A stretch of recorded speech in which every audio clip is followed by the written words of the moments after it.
Welcome to Building the Future. I'm your host, Kevin Horick. You can check out new episodes of the show every Tuesday and Thursday at 2 p.m. If you missed an episode or want to get more information about the show, please visit buildingthefutureshow.com.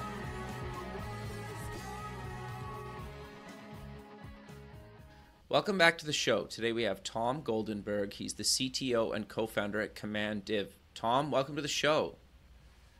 Hi, Kevin. Thanks for having me. Yeah, I'm excited to have you on the show. You have kind of an interesting background and kind of you write heavily kind of online and you publish a bunch of stuff, and you were actually voted one of the LinkedIn top voices of 2016, number 8 in tech. So that's kind of a huge accomplishment. I don't think people maybe necessarily realize that, but congrats on that. But maybe before we kind of dive into exactly what you're doing now, let's get to know you a little bit better and start off with where you grew up. Sure. Originally from the New Haven, Connecticut area. Didn't go to Yale, but grew up in that area. Sure. And I never really was the kind of stereotypical, programmer or computer wizard. Sure. I was really into music, actually, and I studied music, most of my high school and college career. Okay. So that's kind of like how I grew up. And interestingly enough, after about 2.5 years of college, I decided to basically drop out. Sure. And I wanted to do humanitarian work in India. So I lived there for 9 years. Wow. Studied some of the languages there. Ended up becoming a Sanskrit teacher at a university there. Okay. And came back after 9 years, totally unprepared for life back in the States. Sure, that's a long time to be away. Yeah. So there's the culture shock. And then there's also, I had never completed my bachelor's degree. Sure. And I had all this experience that was like heavily, just very special in the area that there's not a lot of demand for. Okay. And so I applied to some of the PhD programs in South Asian studies, didn't get in, and I was kind of left in the situations like, well, what's next? Okay. And somehow that brought me to coding and technology. Sure. No, that's interesting to me, and I think, at least in my experience, I've been in kind of the tech industry for over 20 years now, and I think a lot of kind of designers, developers, kind of a lot of people in tech either kind of grew up playing music or heavily listen to music and still heavily listen to music, right? And it's funny how that kind of, there's a lot of kind of maybe similarities between, I think in some ways, kind of doing a startup to like playing in a band and trying to get like signed and making it big is almost a similar road to kind of, trying to be on the top of the charts compared to like being a successful startup. I think they're both kind of a long struggle in a road, or they can be anyway. And so it's interesting to me that you have that kind of background. But I'm kind of curious to know about some of your kind of the boot camp and the accelerator kind of stuff that you're involved in. So maybe do you want to walk me and the listener through kind of both of those? Sure. So like I said, I came back to the U.S. I was kind of unsure of what I wanted to do next. And I started working for a nonprofit in the city close to the United Nations. And it's funny, there was a data scientist there, and he was leaving the post, and they were looking for someone to fill his role. And someone as a joke had said, well, you should do that, because I was an intern at the time. Right. And I thought about it, and my wife, who was my girlfriend at the time, said, you're really good with languages. Coding is just another language. Oh, interesting. Yeah, sure. So I talked to the data scientist. He gave me some resources. I went through the Harvard has an online course, CS50, which was really phenomenal, and kind of brought me into that world. And then I, started researching into these coding boot camps. Okay. And I figured, I could, either go for another bachelor's degree or try to get an advanced degree in computer science, or I could do one of these programs less than a year and just kind of do how I've done in the past, whether it's learning music, like you said, or learning foreign languages, which I've had a ton of experience in, as a teaching a foreign language, and I'm fluent in at least 4 foreign languages. Wow. So that's kind of the approach that I took to it. I did some of the research, ended up going to Dev Boot Camp, one of the several boot camps in New York City. Okay. And why'd you pick that one out of curiosity? Yeah, so I visited a couple of the programs. Full disclosure, I did try to get into App Academy. I was not accepted. Okay. I got into the very final round, and then they said, well, we had to pass. And I said, well, when can I apply again? And said, we don't allow people to do that. You get one shot. So I thought that was weird. That is weird. And then, yeah. Okay. But I visited Dev Boot Camp. I talked to the instructors. I talked to some of the students. I did feel at the time they had kind of a holistic approach to it.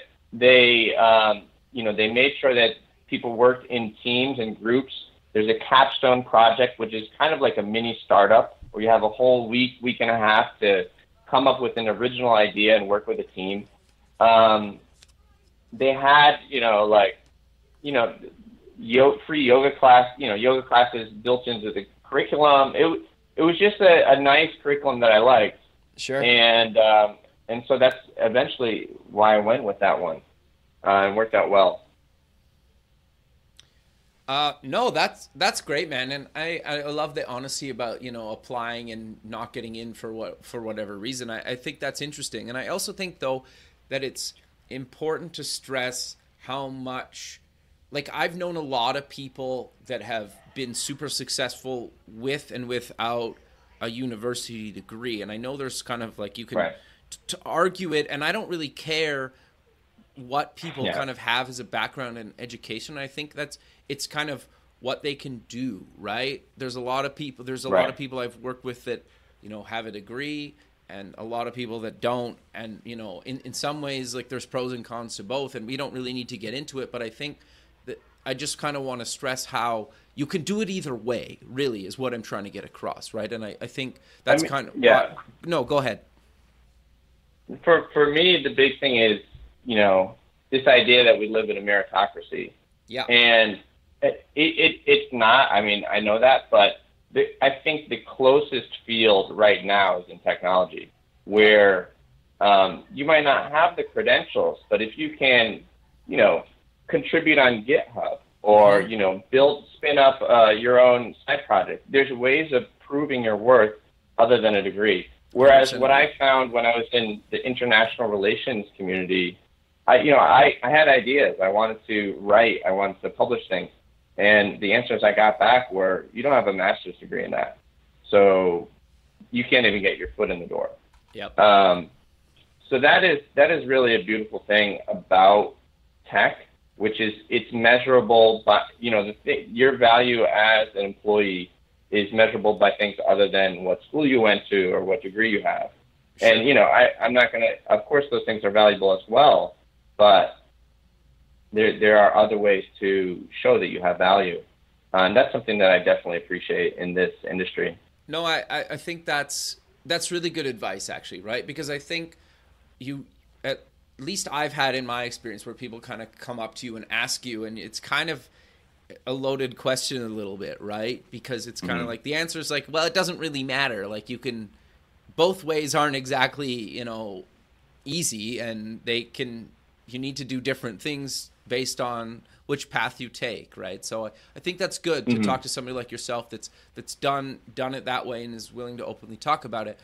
But I'm curious to know, you actually worked in the industry for a couple years before you actually decided to found your own company, or co-found, I should say. So right. You don't have to name necessarily the company, but you got through the boot camp, you got through, you started actually working in the industry. What kind of stuff did you end up doing once you got out of the boot camp? Right. So I was definitely extremely fortunate. I definitely had to hustle to get that first job. And I think whether you're coming out of university or not, like, that's always going to be the proving ground. Okay. You're going to have to compromise. You're going to have to really go out of your way to get that first job. And that took me a while. It took me a couple months. And so I started as a contractor for a couple companies, actually. Okay. And finally, after 2 gigs, I landed on a kind of part-time to full-time role at a company called Agolo. I ended up being there for over a year and a half. One of the greatest experiences. Nice. Working for a startup. And I would say to anyone that's interested in entrepreneurship, yes, the Googles and the Microsofts of the world are great, but you're going to learn a lot quicker at a startup. 100% agree. That's my opinion. Yeah, no, I 100% agree with you. And there are different sides of it, right? Like at an Amazon or a Google, you're going to get the organizational skills, right? Like you're going to see how things are built at scale, but you're not going to get access to a lot of the open source stuff because a lot of these companies have proprietary technology. Yeah. And you're not going to have as wide of a range of experiences. Yep. And when I was at Agolo, I had that really huge breadth of experience from working with the database design to a machine learning pipeline. We had natural language processing engineers. I was developing the website, full stack, working with designers, UX experience. So I really got the full suite of skills that I'm using now as a CTO. Sure. No, I think that's great, man. I love that. And I to your point, I think I've kind of worked at startups. I've worked kind of at big companies. I've worked, at the university here. I've kind of worked in marketing agencies. I've worked at software companies. And you're right. I learned the absolute most working at a startup, right? And so it's interesting. So I'm curious though, what made you decide to kind of co-found Commandiv, and what exactly is it? Sure.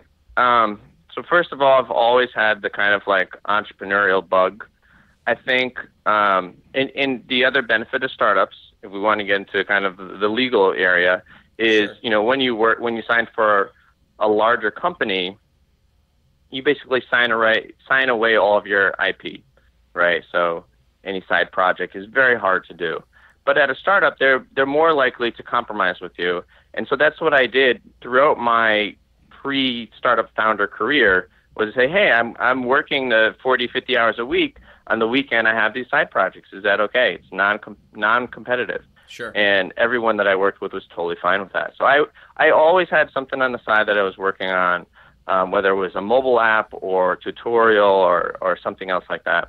Now, what I'm doing now and how I decided to get there, my co-founder, John Zettler, he had been working on this idea of basically bringing kind of tools for the self-directed investor, basically someone who's on Robinhood or E-Trade, sure, but wants advice as well. Okay. And so what he saw was that there's kind of two extremes where just self-directed is completely do it yourself, where you have a Robinhood or you have an E-Trade. Yeah. And then you have these other things which are just set and forget. You have the Betterment or any kind of, usually financial advisors will just put your money into mutual funds or Wealthfront, any of this stuff. There's not really a lot of customization or hands-on tools for you to use. And so that's what we set out to do. We set out to basically, add the zero commission cost structure for trading with automated trade suggestions. And it's all based on kind of, modern portfolio theory of having diversified asset classes. And he approached me with this idea, and I talked to him and I said, I love the idea. I'm not sure that I can quit my job because, I just found out that we were having a baby, me and my wife. Sure. Congrats. And thank you. So I talked with my wife. The three of us talked. We said, okay, this is what we can do. If the idea is able to get into a startup accelerator, then it would be kind of a proof of concept. And then that would give me the impetus to go full time on it. Interesting. And that's exactly what happened. 2 days after I said that, and I talked it over with my wife, and I got back to him.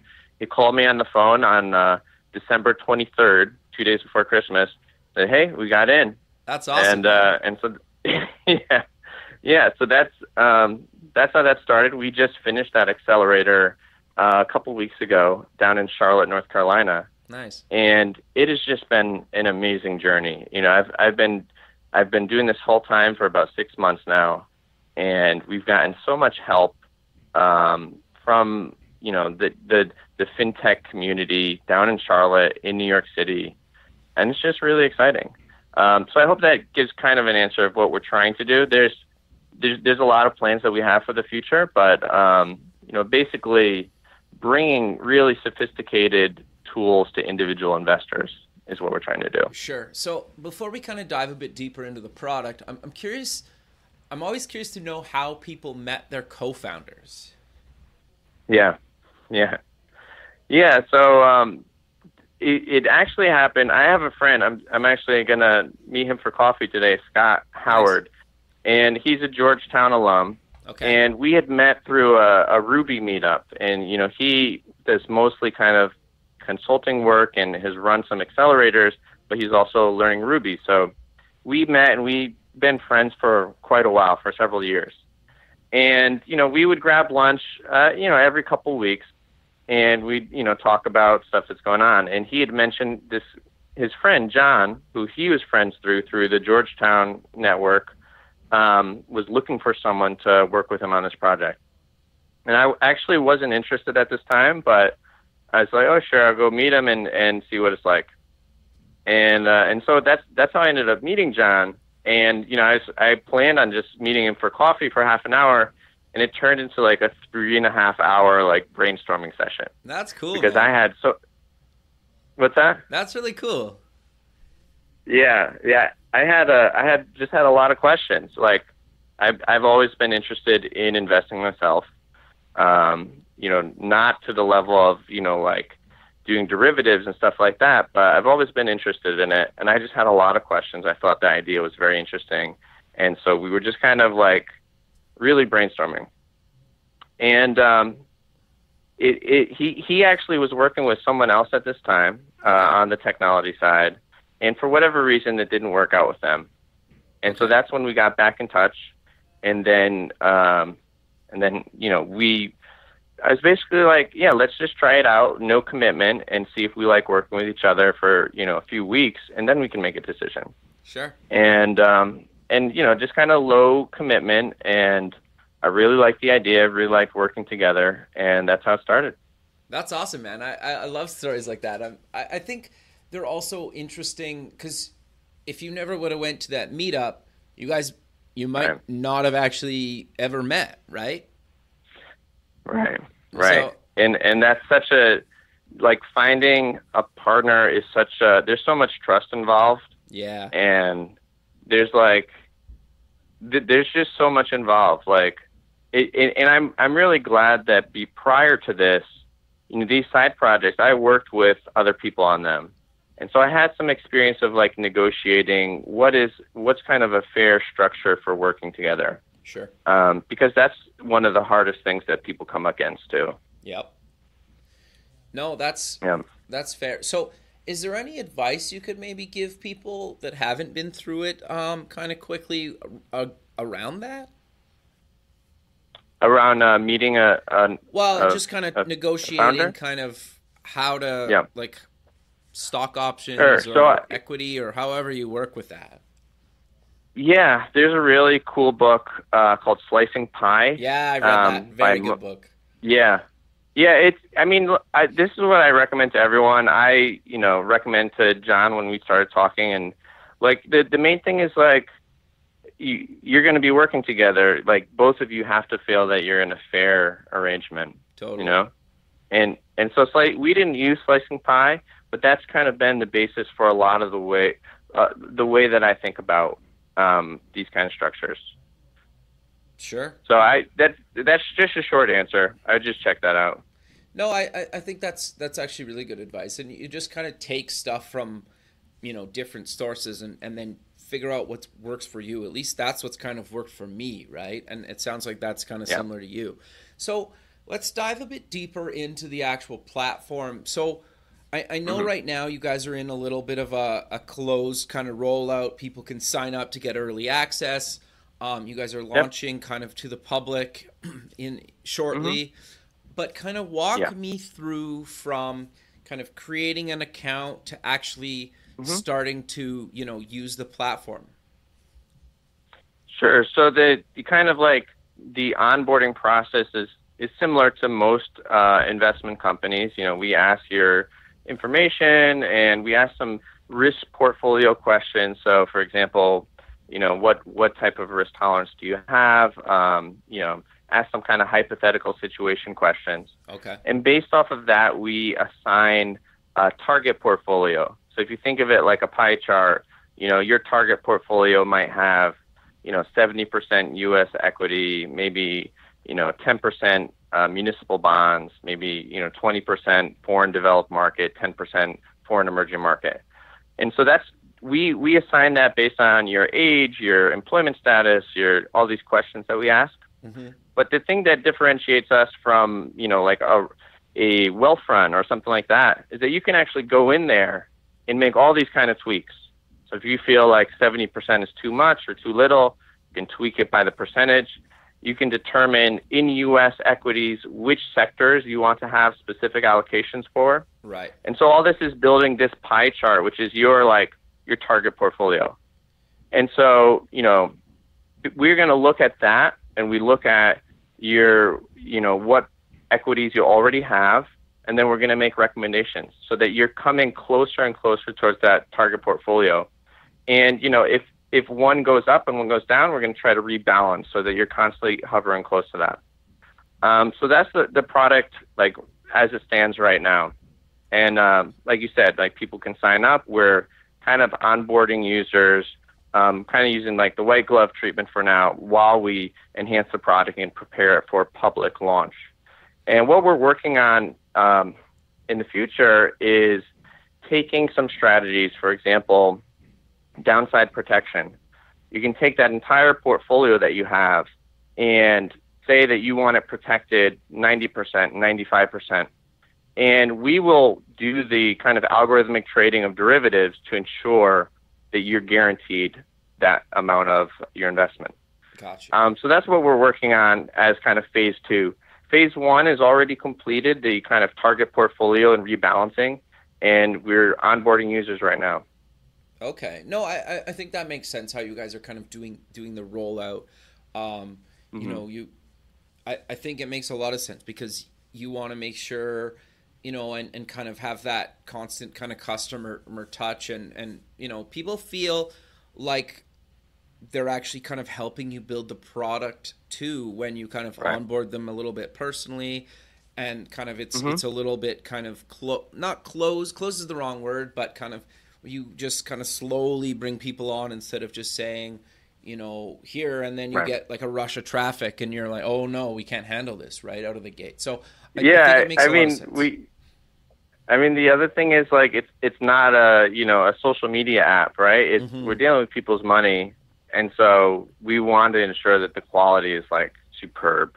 Sure. And so that's why each batch of users that we get so much feedback, and we're moving so fast and making improvements to everything. So it's definitely an exciting process. It took us, I want to say, 3 to 4 months to go live in that way because in finance, there's just a lot of regulatory issues and compliance stuff that you have to address.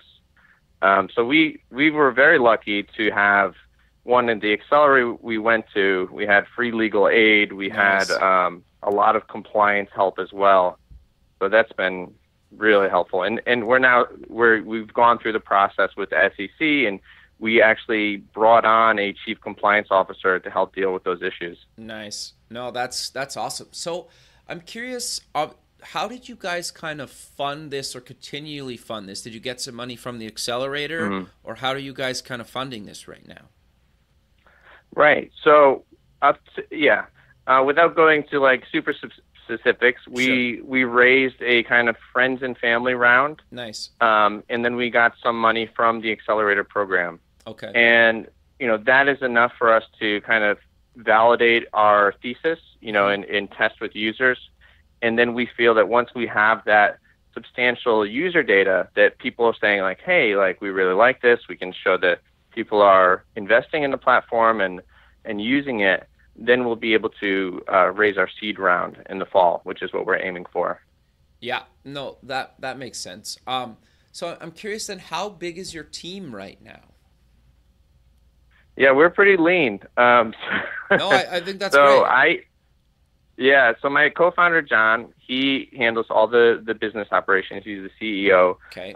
He does a lot of the research on the financial end of these strategies and how they're going to work in allocations and picking the best in class ETFs for each strategy. I handle at this point all the technical side. So whether it's working on the website or the database or any of these kind of integrations. We are bringing on a associate software engineer in August, which is very exciting. That's awesome. And we also have a compliance officer. Sure. And the other stuff, for example, onboarding, I'm not really a great design guy. So we work with a design contractor. It's been really wonderful for us. And at this point, we feel that we have enough to kind of get out there and test, like I said, test the product with users, and then we want to expand the team as soon as we can. No, I love that. I think that makes a lot of sense, kind of how you guys are doing it. But I'm curious to know, you guys kind of you write a lot about using React, React Native. I'm curious to know your experience with that and why you guys decided to choose that. Sure. Maybe before that, give an overview of what React is for people that don't know. Sure. So Facebook released React. It's basically a JavaScript library that kind of helps to organize user interactions and interfaces. Okay. You started for the web, so to instead of kind of a clunky spaghetti mess of JavaScript code, kind of have a well-structured components, they call them, which decide, like, if you press this button or you type in this input, these are the ways that we're going to interact with the user. Right. So it's been, I just feel that it's very intuitive, very easy to use. And I was, immediately attracted to it when I was first learning to program. Now, since then, React has, people are like, hey, we like this. So we want to use this in our other platforms. So then, Facebook released React Native, which is for mobile devices, iOS and Android. Right. And I hear there's also a React VR out. I haven't used it. Yeah, but it's pretty new, but yeah. Yeah. So it's become, it went from being kind of a small thing when I was first learning it. Like, at the time when I was learning programming, Angular was much more popular. Sure. But for whatever reasons, I just felt more comfortable using this, and now it's just ubiquitous. So one of my first jobs was, and this was before React Native was very popular, was as a React Native developer for a mobile app, and I realized that in New York City there wasn't a lot of resources for this technology. So I ended up founding with two other members, Harry and Nick, the first React Native meetup in New York City. Nice. And it's gone. We've had sponsors from American Express to Oscar Health to Delivery.com and Priceline. So all these large companies now are really interested in the technology and how they can use it. Sure. No, I think that makes a lot of sense. And I've done kind of some mobile app dev stuff in the past, and it can be tricky to use one code base to build for multiple platforms. And so I'm curious to know, what have you learned that you can kind of give people advice about kind of using that? Because people, for the most part, people expect a different experience between Android and iOS. I know Google has kind of their material design, and if you use any of their apps kind of on Android and then go to iOS, they're pretty similar. There's subtle differences, but I think the average person won't really notice a huge difference. But how have you kind of noticed, or what kind of advice can you give people when they're thinking about using something like React Native kind of to build these mobile apps, or even just React itself? Sure. Um, I mean, for React Native, what I normally tell people is, if it's mainly in the case if you're a startup, right? Okay. If you're trying to, like we are, trying to prove an idea, trying to get it in the hands of users, a lot of times you're going to need both platforms. Right. And, at that point, I think it would be foolish not to heavily consider using something like React Native, because at this point, the adoption is pretty broad. You have, I think Airbnb is using it. Obviously, Facebook is using it in some of their apps. Yeah. And so, hey, if those guys can use it, I think, your startup can too. People might disagree with me. Now, if you're a larger company and you have more resources and you want an Android team and an iOS team, yeah, I can definitely see use cases for that. But I think the platform has evolved where it allows for customizing views and styles depending on which platform as well. So I definitely, if you're in that position, and definitely take a good look at it and talk to people that are using it. That would be my advice. Sure. And then on the web, I would just say that React is become pretty standard by now. There are a lot of positions in React, and so it's definitely worth knowing. No, sure. And I think the other thing, too, to your point, is you can build with these kind of one code base that compiles the different native apps. And then eventually, if you're like, you know what, we want to build a native Android or iOS app, you can do that and just push the next update is just a native version instead of like a, React app. So I think you're not limited to that. And I've seen kind of companies go back and forth between the two. So you can easily do that. And I think the thing to kind of stress again that you mentioned is being able to build fast and test these things fast, right? Build fast, and that, the iteration cycle. The quicker you can get that, the better your company is going to be. Totally. And I think, too, that maybe if people haven't built kind of an Android or iOS native app, like you can't really share any code. And in some cases, you can't even really share assets. And so, and by assets, I mean kind of like graphics and stuff like that. And so it's a lot more work building two separate things in the thing. So I think if you haven't done it, you should look at using something like React or other kind of, one code base kind of frameworks. I personally don't mind React. I think it makes a lot of sense, especially in a lot of cases. And so I think it's great that you guys did that. I'm kind of curious to know, though, kind of back to the platform a little bit. How do you guys kind of decide where you're going kind of next? Are you taking in a lot of user feedback and saying, we really want to develop this feature? Or are you guys trying to stick a little bit to your kind of mission a little bit, saying, no, we're going to keep going this direction? Or is it a bit of both? Or how do you decide what to build next into the platform? Right. That's a great question. To answer it, it's always a little bit of both, right? We started bringing on actual users about 3 weeks ago. Okay. And just that experience alone has shown us so much. So it's a game changer getting users on the system and validating that. And, we would have done it sooner, except, like I said, for compliance reasons, we have to go through all these processes. Sure. But that has been a big eye opener. But at the same time, you need your vision too. And so you can't just be reactive when it comes to user feedback. You really need to strategize what is going to be beneficial for all the users on your platform. And you want to address as many edge cases as you can. For long-term planning, we talk to our users, and we have a Slack channel where we're able to communicate with users and get their feedback. So talk to users, collect as much information as you possibly can, but also be willing to think outside of the box as far as what you should be building, as far as like large feature sets.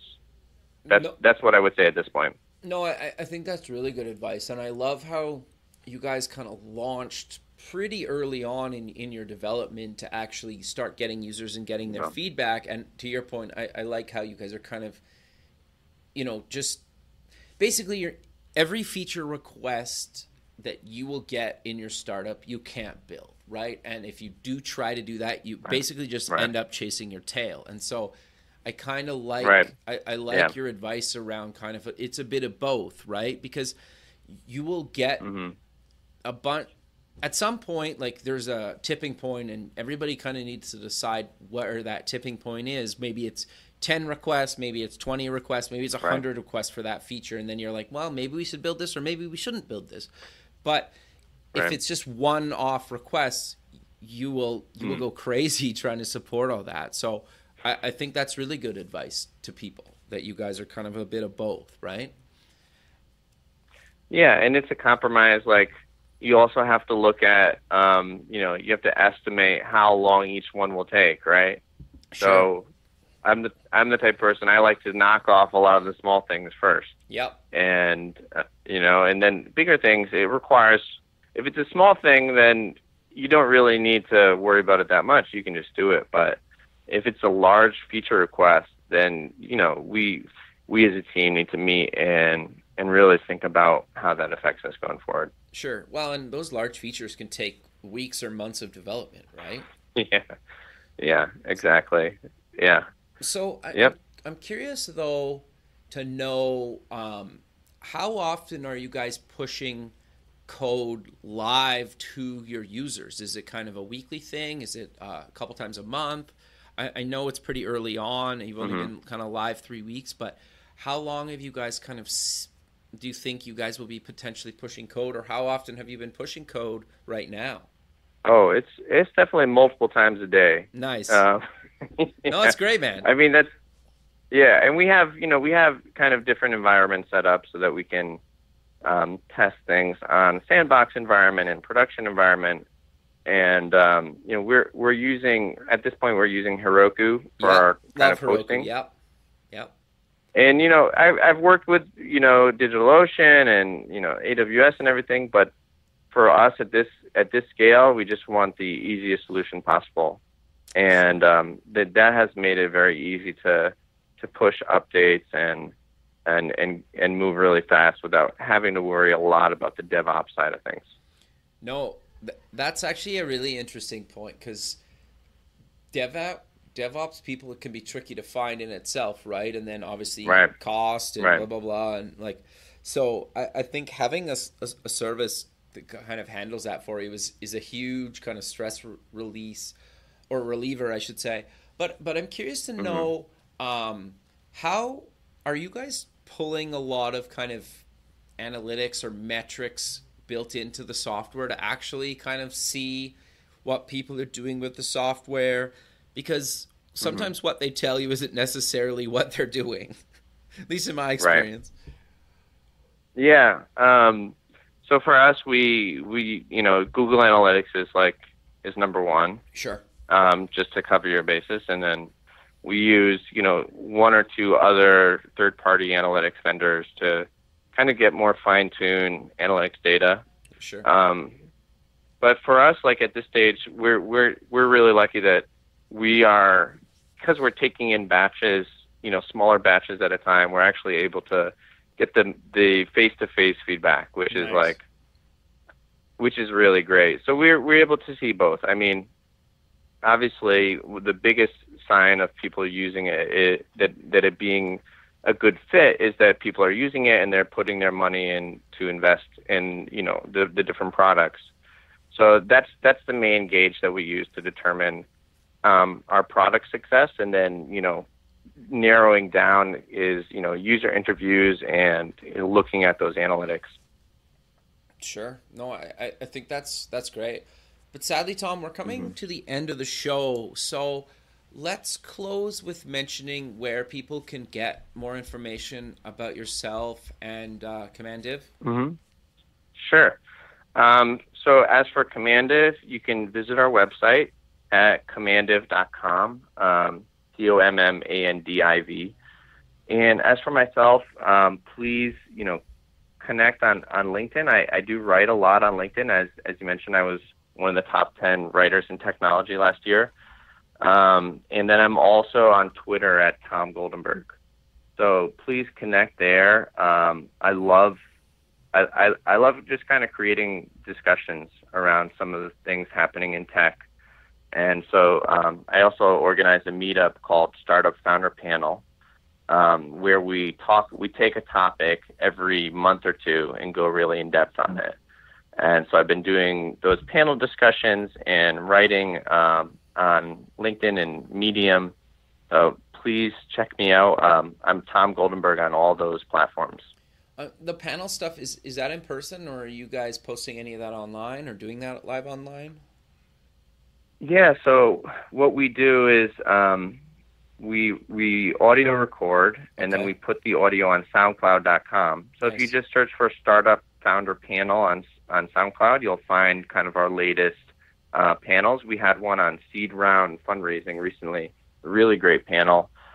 We've done one on building culture at startups, and we also did one on cybersecurity in startups.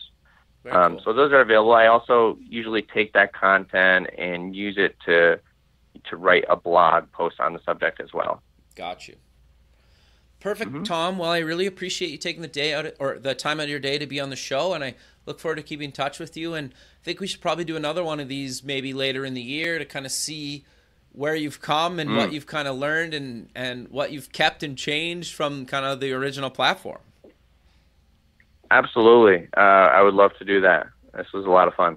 Perfect, man. Well, you have a good rest of your day, and we'll talk soon. All right. Take care. Bye.